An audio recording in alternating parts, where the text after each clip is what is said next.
आज से करीब 40 करोड़ साल पहले जब धरती पर जीवन की शुरुआत ही हुई थी, तब समंदर के अंदर एक ऐसी मछली तैरती थी जिससे समंदर का दूसरा जीव पास भी जाने में डरता था।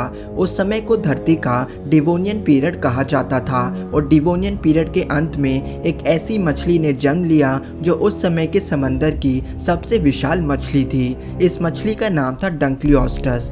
डंकलियोस्टस को 40 करोड़ साल पहले के समंदर का सबसे खतरनाक जीव माना जाता था। यह मछलियां प्लैकोडम प्रजाति की थी। प्लैकोडम प्राचीन समंदर की ऐसी मछलियां थी जिनका शरीर पत्थर के जैसा सख्त था, इसलिए इन्हें आर्मर फिश भी कहा जाता था।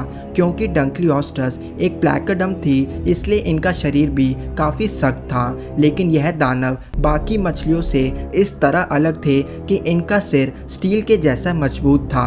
उदाहरण के रूप में आप ऐसा समझ लीजिए जैसे एक मछली को लेवल 3 का हेलमेट पहना दिया हो। यही कारण था कि डंकलियोस्टस उस समय के समंदर का राजा था, क्योंकि वह बिना डरे समंदर में तैर सकता था, बिना दूसरी मछलियों के फिक्र के। क्योंकि अगर कोई मछली हमला भी कर दे तो भी उसके पत्थर जैसे शरीर का कुछ नहीं बिगाड़ सकता था। भले ही उस समय के समंदर में ऐसी मछलियां नहीं थीं जो डंकलियोस्टस का कुछ बिगाड़ सकें, लेकिन आज से करीब 2 करोड़ साल पहले एक ऐसी मछली ने जन्म लिया जो सिर्फ स्टील जैसे शरीर को तो छोड़िए बल्कि एक असली स्टील तक के टुकड़े करने में सक्षम थी। वे मछली थी मेगालोडॉन। मेगालोडॉन धरती पर रह चुकी अब तक की सबसे विशाल शार्क थी। आज भले ही बहुत सारे लोग ऐसा मानते हैं कि टी-रेक्स धरती का सबसे खतरनाक शिकारी था, लेकिन वैज्ञानिकों की माने तो मेगालोडॉन टी-रेक्स से कहीं गुना ज़्यादा शक्तिशाली था और मेगालोडॉन ही धरती के इतिहास का सबसे खतरनाक दानव था। हालांकि डंकलियोस्टस और मेगालोडॉन एक समय में मौजूद नहीं थे, लेकिन अगर ऐसा सोचें कि अगर वे दोनों एक दूसरे के सामने आ जाते तो दोनों में से कौन विजयी होता। बात अगर डंकलियोस्टस की जाए तो वे न केवल उस समय की सबसे खतरनाक मछली थी बल्कि वे उस समय की सबसे विशाल मछली भी थी। इनका साइज ज़्यादा से ज़्यादा 30 फीट तक पहुंचता था। वहीं दूसरी तरफ मेगालोडॉन दुनिया की सबसे बड़ी शार्क थी। इन दानव का साइज करीब 60 फीट तक माना जाता है, जो कि डंकलियोस्टस के मुकाबले 2 गुना है। शायद आपको ना पता हो, आज तक एक बार भी मेगालोडॉन का स्केलेटन नहीं मिल सका है। इनके दांतों की मदद से ही इनके साइज का अनुमान लगाया जा सकता है, इसलिए कुछ वैज्ञानिकों का मानना है कि इनका साइज 100 फीट भी पहुंच सकता है। इस बात में कोई शक नहीं कि साइज के मुकाबले में मेगालोडॉन कहीं आगे हैं। अगर वजन की बात की जाए तो डंकलियोस्टस 4 टन भारी थे, जिसका मतलब है कि वे एक हाथी के जितने भारी थे। वहीं दूसरी तरफ मेगालोडॉन की तो क्या बात की जाए, यह दानव 50 टन भारी थे, जो कि एक एवरेज फाइटर जेट से भी ज़्यादा है। इतने वजन में अगर एक मेगालोडॉन को उठाना हो तो करीब 3 हेलीकॉप्टर की ज़रूरत पड़ेगी।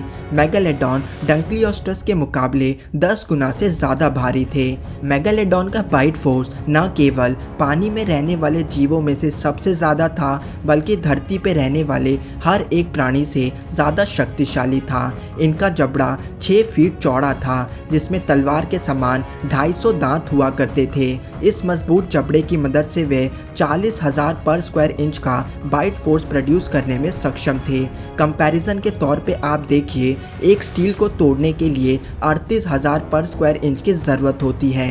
दूसरी तरफ डंकलियोस्टस एक प्लैकोडम थे, इसलिए इनका जबड़ा नहीं हुआ करता था। जी हाँ दोस्तों, डंकलियोस्टस के दांत नहीं होते थे, लेकिन उनकी स्टील जैसी शील्ड सिर और गर्दन से होते हुए मुंह तक इस तरह आती थी, जो इनके लिए दांतों के रूप में काम करती थी। भले ही मेगालोडॉन के दांत तलवार के समान शार्प थे, लेकिन डंकलियोस्टस के दांत तो एक असली ही तलवार थे और समय के साथ इस शील्ड की शार्पनेस बढ़ती ही रहती थी।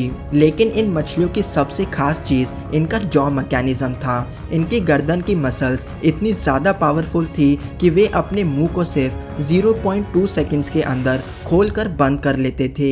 जब शार्प दांत और फास्ट जॉ मैकेनिज्म को मिला दे तो वे एक डेडली वेपन बन जाता है। मेगालोडॉन का शरीर काफ़ी बड़ा था जिस पे भारी मात्रा में मांस मौजूद था, जो भले ही उसको शक्तिशाली बनाता हो लेकिन साथ ही उसकी मूवमेंट्स को स्लो करता था। आप मेगालोडॉन के शरीर को एक एरोप्लेन समझ सकते हैं जो एक दिशा में चलते वक्त एकदम से दूसरी दिशा में नहीं मुड़ सकता। वहीं डंक्लियोस्टस की टेल मसल काफ़ी पावरफुल थी जो उसे पानी में तेजी से तैरने में मदद करती थी। मेगालोडॉन के मुकाबले छोटा शरीर होने की वजह से वे उनसे ज़्यादा फ्लेक्सिबल थे, यानी कि इस फाइट में अगर डंक्लियोस्टस का कोई चांस है तो वे तभी हो सकता है अगर वे अपनी स्पीड की मदद से मेगालोडॉन के फिन को बेकार कर दें। वहीं मेगालोडॉन ने अगर एक बार डंक्लियोस्टस को पकड़ लिया तब चाहे उसका शरीर कितना भी सख्त हो, मेगालोडॉन उसके शरीर के 2 टुकड़े कर देगा। दोस्तों कमेंट करके ज़रूर बताएं कि इस लड़ाई में कौन विजेता होगा। धन्यवाद दोस्तों। अगर वीडियो पसंद आई हो तो लाइक करें और हमारा चैनल थिंक मिस्टीरियस जरूर सब्सक्राइब करें।